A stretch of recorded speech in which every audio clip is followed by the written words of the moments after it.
Programas gubernamentales. Los programas del gobierno que gestionan riesgos muchas veces son utilizados como analogías de seguros o incluso puede que sean oficialmente llamados seguros sin que efectivamente lo sean.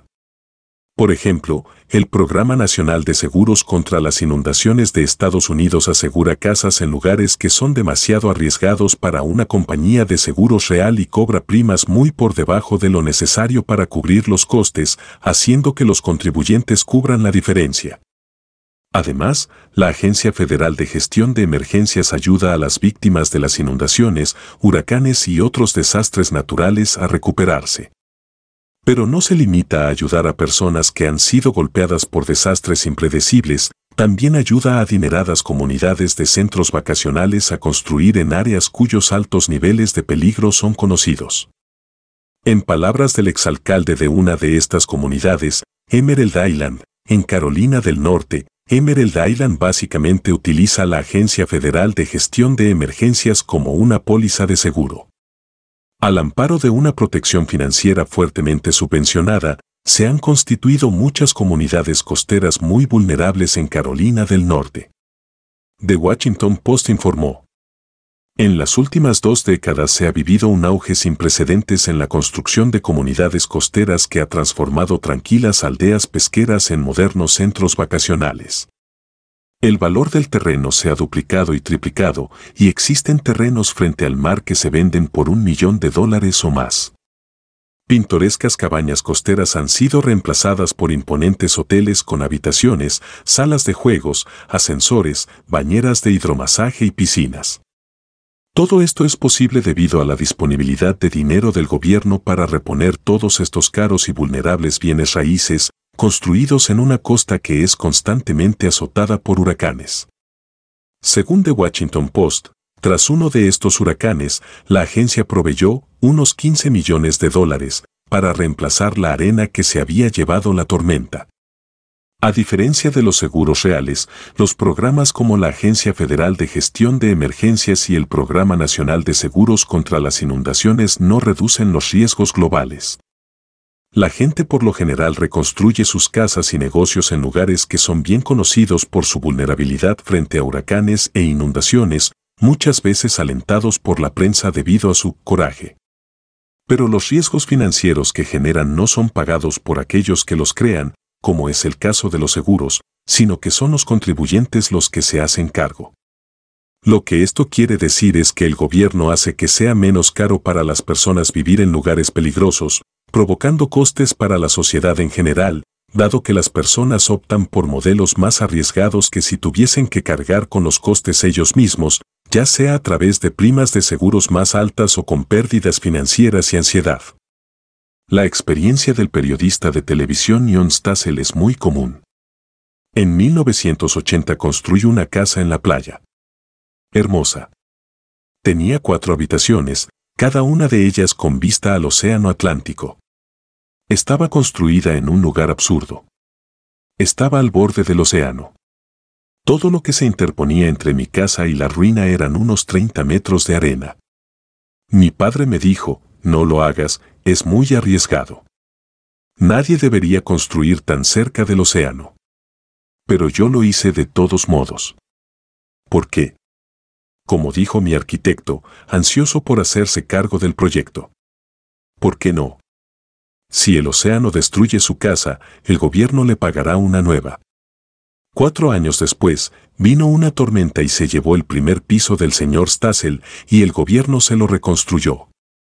Una década después, el océano vino nuevamente y se llevó la casa entera. Entonces el gobierno pagó por toda la casa y sus contenidos. Jon Stassel describió las primas que pagó como regaladas, mientras que la misma cobertura por parte de una empresa de seguros privada hubiese tenido, sin lugar a dudas, un precio prohibitivo. Pero este no es un programa para gente de bajos ingresos. Cubre mansiones en Malibú y casas de veraneo de familias adineradas en Hyannis y Kennebunkport. De hecho, el Programa Nacional de Seguros contra las Inundaciones es el asegurador de bienes más grande del país. Más de 25,000 propiedades han recibido pagos por seguros contra las inundaciones por parte del gobierno federal en más de 4 ocasiones cada una. Una propiedad en Houston se inundó 16 veces, necesitando más de $800,000 para sus reparaciones, varias veces el valor de la misma propiedad. Fue una de entre las más de 4.500 propiedades cuyos pagos por seguros excedieron el valor de la propiedad durante el periodo entre 1978 y 2006.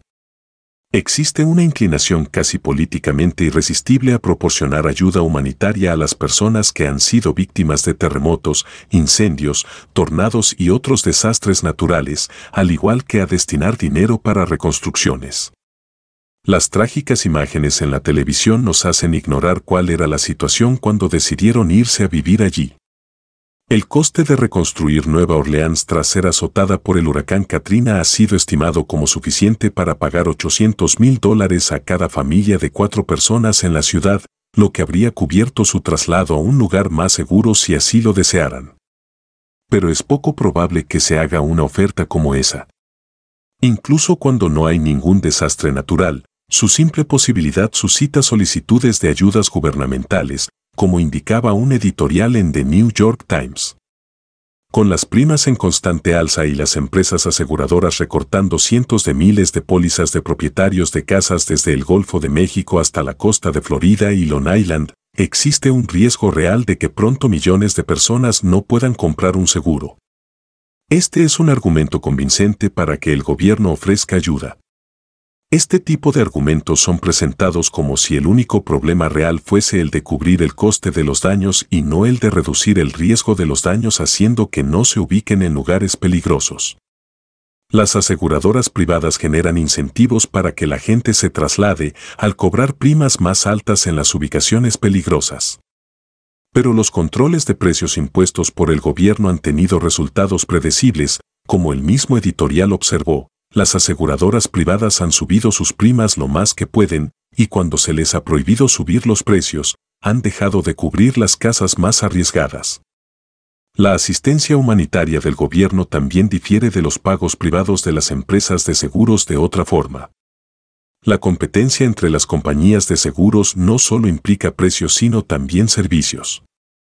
Cuando una inundación, un huracán u otro desastre golpean un área, la empresa de seguros A no puede darse el lujo de tardar más tiempo que la compañía de seguros B en entregarles el dinero a los asegurados. Imagínese a un asegurado cuya casa ha sido destruida por una inundación o un huracán, y que aún está esperando que su agente de seguros aparezca, mientras que el agente de su vecino llega a la escena horas después para pagarle un adelanto de unos cuantos miles de dólares para que su familia pueda encontrar refugio en algún otro lugar. No solo es probable que el asegurado de la empresa que se atrasó cambie de aseguradora después del desastre, sino que también lo harán otras personas por todo el país si se corre la voz sobre quiénes son los que proveen el servicio más veloz y quienes se retrasan. Para la empresa de seguros que se retrasa, esto se puede traducir en pérdidas de miles de millones de dólares a nivel nacional. Una noticia de The New York Times ilustró lo que están dispuestas a hacer las empresas aseguradoras para evitar atrasarse en comparación con su competencia. Preparadas para lo peor, algunas aseguradoras tenían coches equipados con GPS para poder ubicarse en barrios donde los letreros de las calles y otras señalizaciones habían sido derribados, y muchos peritos tasadores llevaban mapas generados por computadora donde se indicaba la ubicación exacta de cada cliente. Cuando el catastrófico huracán Katrina azotó Nueva Orleans en 2005, la diferencia entre la respuesta privada y la del gobierno fue descrita en The Wall Street Journal. La planificación del sector privado comenzó antes de Katrina. El Centro de Operaciones de Home Depot había transferido artículos de alta necesidad, generadores, linternas, baterías y madera a las áreas de distribución cerca de las zonas afectadas. Las empresas telefónicas prepararon torres transportables de teléfonos móviles y enviaron generadores y combustible. Las aseguradoras enviaron equipos especiales en avión y habilitaron líneas de acceso directo para procesar reclamaciones. La misma diferencia en el tiempo de respuesta se observó durante la recuperación después de Katrina. En agosto de 2005, el huracán Katrina había destruido 2 puentes, uno para automóviles y otro para trenes, que unían la ciudad, de 8.000 habitantes, con el pueblo de Paz Christian, ambos separados por 3 kilómetros de agua. 16 meses después, el puente de automóviles continúa siendo un montón de escombros, mientras que el puente para trenes ya está siendo utilizado. La diferencia, el puente que aún está destrozado es propiedad del gobierno de Estados Unidos. El otro es propiedad de la gigantesca empresa ferroviaria CSX Corp. De Jacksonville, Florida. Semanas después de que Katrina tocara tierra, CSX envió equipos de construcción para reparar la línea de carga. 6 meses después, el puente ya estaba abierto nuevamente. Incluso una reapertura parcial del puente para vehículos, la parte de la Ruta 90, tardará por lo menos 5 meses más. El tipo de competencia de mercado que produce respuestas más rápidas en el sector privado no existe en los programas de emergencia del gobierno. Puede que se los use en analogía con los seguros, pero no tienen los mismos incentivos ni los mismos resultados. Los incentivos políticos puede que incluso retrasen la llegada de ayuda a las víctimas de desastres naturales.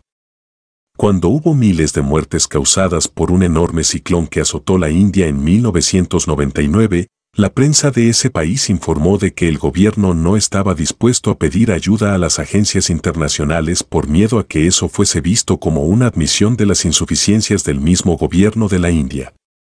El resultado final fue que muchas de las aldeas se quedaron sin ayuda ni información 2 semanas después del desastre.